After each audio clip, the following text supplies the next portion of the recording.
the President of Switzerland, the President Zelensky of Ukraine, Madam Vice President of the United States, heads of states, ladies and gentlemen.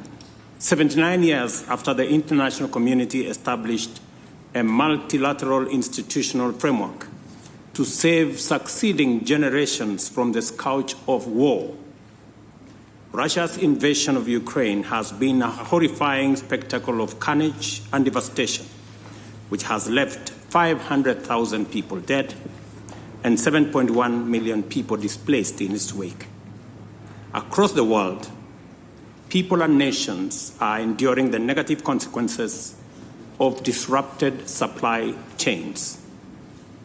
Kenya's position has been clear and unequivocal from the beginning. Russia's aggression against Ukraine is unlawful, unjust, and a violation of the fundamental principles of international law, which honor the sovereign equality of nations, upholds their territorial integrity, and advocates the peaceful resolution of all disagreements. Just like the war in Ukraine, the war in the Middle East has been equally devastating.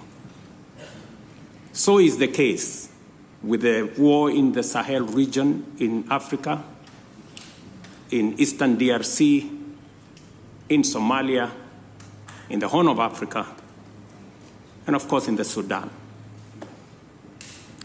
40 million Africans have been displaced by the war in our continent, and 2.5 million kids are out of school.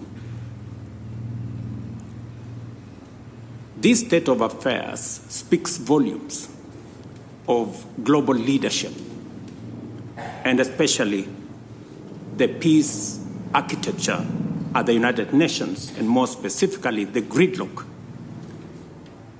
at the United Nations Security Council.